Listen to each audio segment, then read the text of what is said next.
With the arrival of Jesus, the Messiah, that fateful dilemma is resolved. Those who enter into Christ being here with us no longer have to live under a continuous, low-lying black cloud.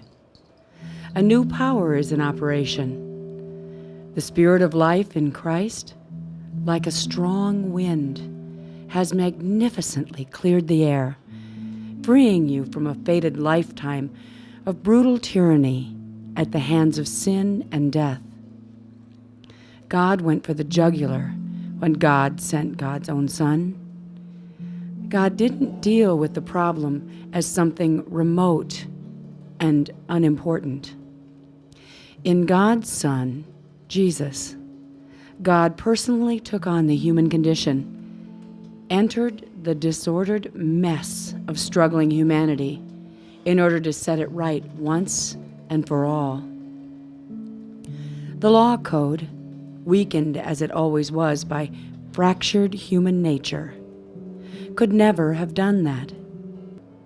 And now what the law code asked for, but we couldn't deliver, is accomplished as we, instead of redoubling our own efforts, simply embrace what the Spirit is doing in us.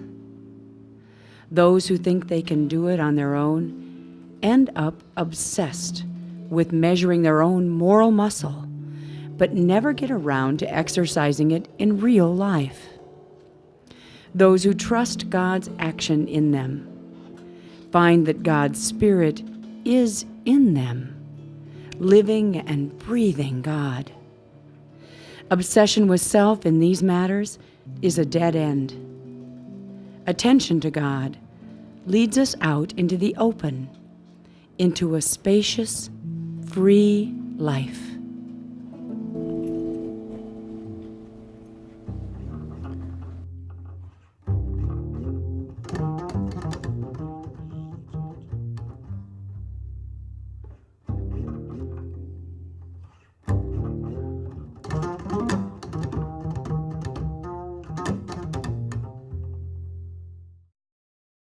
This morning, someone who was aware of tonight's theme was telling me that she had once asked a person who she thought had exceptionally good judgment how he made good decisions. His response was, well, you need experience. She asked, well, how do you get experience? He responded, you make some bad decisions. And several years ago, I was actually surprised when I made a list of my own kind of life journey and some of the areas that really most bring me fully alive in the world, some of the quote-unquote successes that I've been most proud of also. And I noticed there was a unifying theme to almost all of them, which was that they were all, I got into doing all of them based on some, or in response to some form of failure. Either a personal failure on my part or a failure on the part of others that impacted my life in ways that I couldn't control. Each time they moved me into discovering something about myself that I hadn't quite caught on to before, and moved me into an area of life that was really more enlivening than it had been before. Paul, the Apostle Paul, makes a similar observation. Of all the people who really, if Christian faith was about success, if Christian faith were about kind of finding a way of getting on top of the world so the world could no longer hurt you and you could no longer hurt the world, Paul would be the one to have achieved that success, that perfection. I mean, of all the people in the Bible, perhaps maybe of all the people who have ever lived, no one seems to have embraced the Christian faith more fervently than Paul, with more dedication than Paul. One of the reasons why he was accepted into the synagogues in so many places to speak for them around the ancient Orient, was because he could out-rabbi the rabbis. And one of the reasons why he could influence so much of the early Christian faith was because he could out-Christian the Christians. No, Paul really, if there was an ability to find perfection through the Christian path, Paul would have found it. And yet, you just heard this awkward confession Paul makes, basically saying, listen, folks, I can't seem to do anything right. And just when I try, I find I'm slipping up again. Paul, Well, obviously, if this was coming from Paul, then the Christian faith, which turned him on, which gave him great joy in life, actually, so much joy that he could be beaten down at place to place, left for dead in places even. He'd get up and become more joyful again, preaching the gospel of good news. This Paul, Christian faith must be about something different than success. And in fact, the faith, as we examine it in the life of Jesus, is really not about perfection. It's about transformation. It's about becoming a new creation, which has very little to do with our perfection. In fact, transformation and becoming a new creation, the clearest route to it seems to be through the heart of our failures, not skirting around them.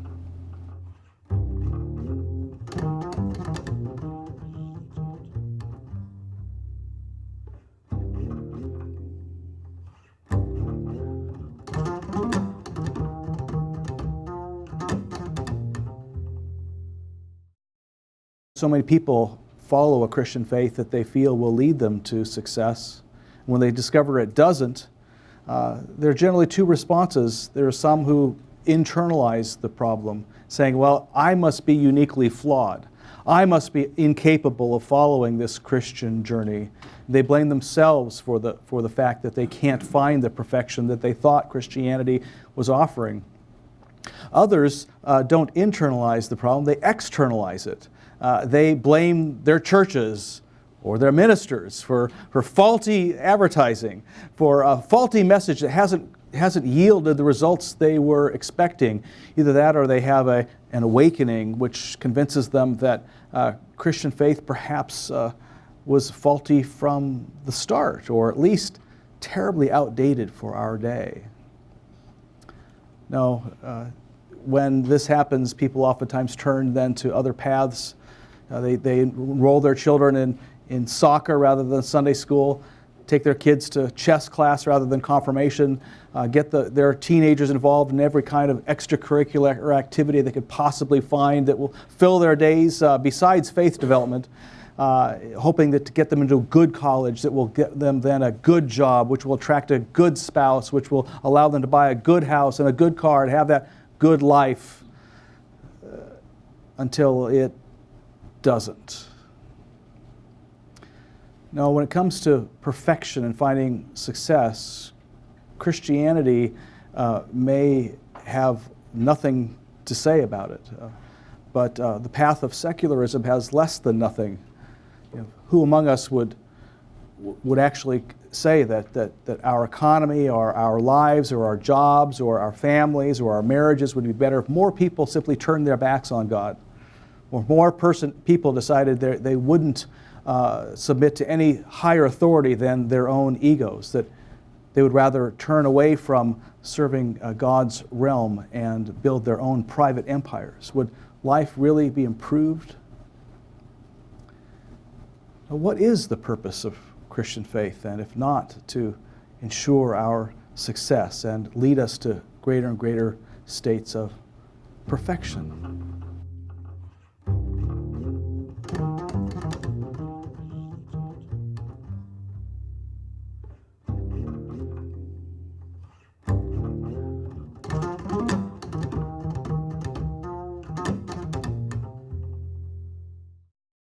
Tonight's guest, Marsha Bonner. Let's just recap a few seconds of her appearance, her surprising appearance on the ABC television show, What Would You Do? Hey, baby.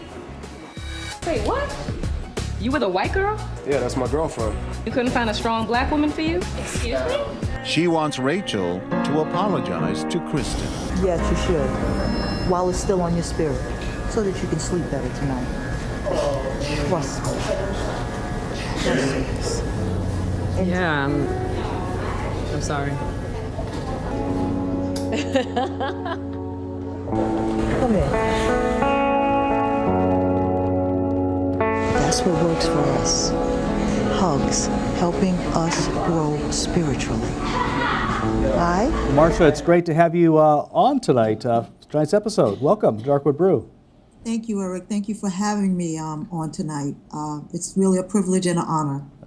I was showing the full clip this morning to two worship services at Countryside Community Church, and I think about half the congregation was pulling out their Kleenexes. Just was so inspired by just that radiance that just exudes from you, and obviously in a spontaneous act where you just can't plan a response, you just kind of act from your core. I think that's what really touched people, is that it seemed to come right out of just who you are.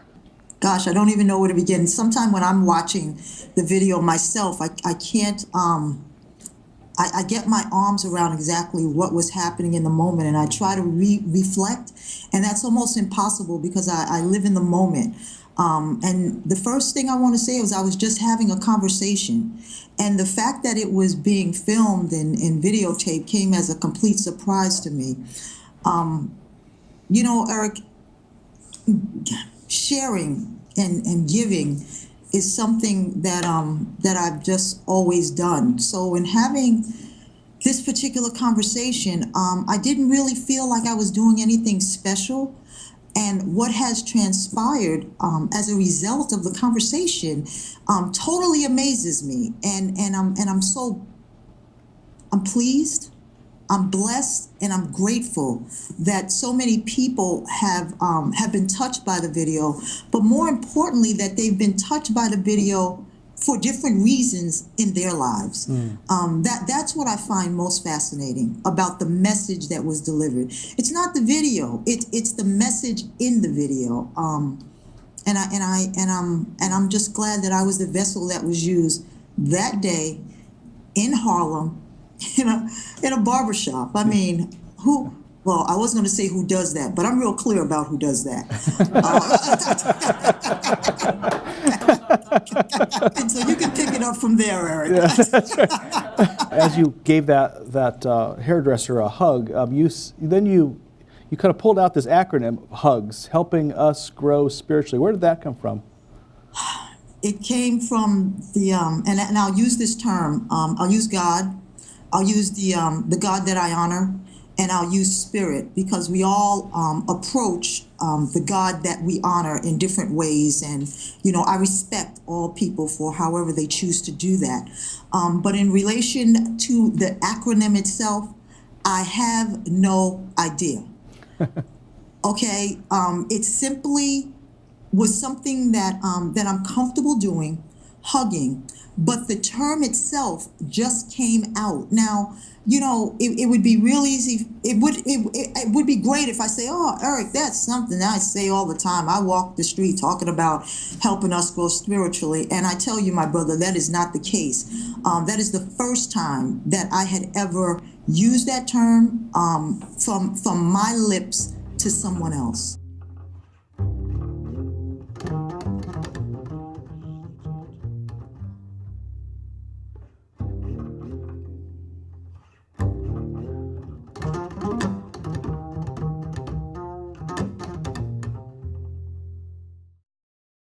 A lot of people, when they see this video, they see this person who, you know, their heart just shines out. It's obvious. It just comes it's just part of who you are. You just can't make that up. It's just part of who you are. So they see this person with a lot of good, you know, inner beauty. They also see a person who's a successful HR executive, and they kind of think, well, you know, it's kind of tempting to say, oh, Marsha Bonner, well, she has achieved that elusive success, that path that will put us, you know, keep us, you know, safe and never fall on our face and so forth. Is that where you're at? Actually, we're never where we think we are from a professional standpoint. And what I mean by that, let me be clear. Yes, I am an HR professional.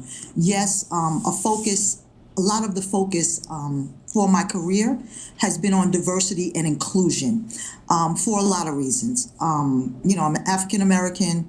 I'm a gay woman. And for those reasons, and I'm a woman, you know, so for those reasons alone, I used to tell my boss, I check a lot of boxes. And and we used to find humor in that. So let me just say that my profession doesn't dictate the person that I am. What it did, Eric, was allow me the opportunity to help those like myself in the workplace. What really comes out in the video too is just the sheer compassion, the empathy, the degree of empathy that you displayed for someone who was in your perception, you didn't know it was staged, was really offering a lot of harsh bigotry. Where does that empathy come from? I'm a recovering addict. That's the first thing. I have been clean now, Eric, for 25 years. That's wonderful. Thank you, sir. I appreciate you saying that. As a result of the fellowship that I am a member of, there are certain principles that we follow in our lives. So for 25 years, I have been doing my best to be a better person. Let's hit the rewind button. So the rewind button is simply this. I have used and abused drugs and alcohol for many, many years. I was a derelict. I was off and on living off and on in the street. I did not have a home address. I did not have what normal people have. I was living from pantry to pantry. And that's an art. You gotta get a sheet and everything. It's not an easy thing to do.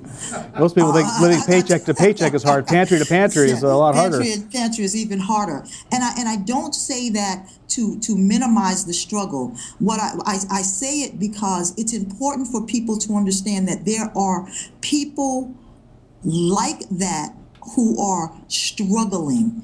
And at that time in my life, Eric, I couldn't find my way out for a lot of different reasons, and I'm happy to share a little bit more about them. But the point that you're bringing up, the empathy part, where does that come from? At some point, there was divine intervention. That's what I call it, and I was allowed by His grace and His mercy to go into a treatment facility. And I was in a treatment facility for about 2 years, Eric. Now, understand something. A lot of I'm throwing this in almost as a disclaimer, but a lot of my business professionals and individuals that I've worked with over the years have no idea that I've been in recovery. This is the first time that I'm sharing it so openly. I did once before, but there's something that needs to be said in relation to this. It's not that I'm a recovering addict. It's that I'm a human being who has learned to love herself enough so that I can give love to other people through the principles that I follow, through the life that I have that has been designed for me. I would love to take credit for it, but that's not what has happened, Eric. This was already happening long before that young lady and I took that hug in that barbershop, and over 22 million people have been touched by what happened. This had been pre-planned long ago. So, I was thinking about your call to embrace failure. I embrace it with both hands, both feet, everything that I am, because it's the desperation, the degradation, the dereliction. All of that is in me. I know what it looks like, sounds like, feels like, smells like. I know what it is to live on Bon-Ton potato chips and juices. 25-cent juices. I don't know if you have them where you are, but they're a big thing here in New York. But when you're trying to get something to eat, so I know what that is. So when I see someone who's in pain, because that's what I saw in that young woman, she was in pain. I just wanted to reach out and let her know, you're not alone. That's the first thing that we need to let people know, that they're not alone. And that the road that you're traveling, I'm on it with you. That I'm on it with you. Yeah, that's what it's about. So that's where the empathy comes from. Yeah. Sounds like it's not alone and loved. Loved beyond what we can know. And I know that I'm loved. You could not come from where I've come from, Eric, and not know a couple of things. I think I shared with you in one of our previous conversations that I know who I am and I know whose I am. And I'm real good with that. And I like the way that feels on me. I like the way it allows me to talk to people, to be comfortable in my own skin, and allow them, more importantly, Eric, to be comfortable in their skin when they're in my company. Yeah. You sound a lot to me like a modern day Paul, actually. That passage that we've been covering this evening, it really, Paul is saying, listen, I've got some failures to my credit, but it's not about what I have done, it's about what God is doing in me. It's about what the Spirit is doing within me that gets me so excited. I'm extremely excited about my life right now. Well, first of all, I let people know I was good already, and now I've got over 22 million friends who wanna be a part of my life. That's amazing.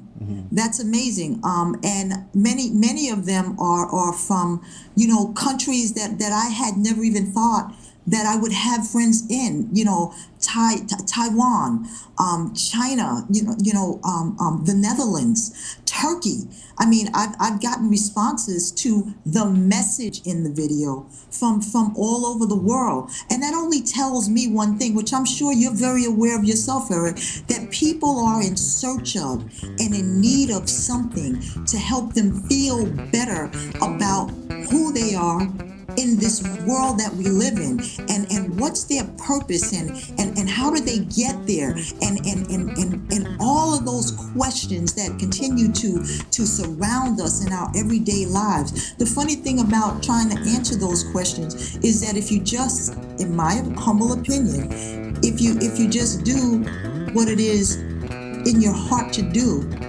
you're closer than you think.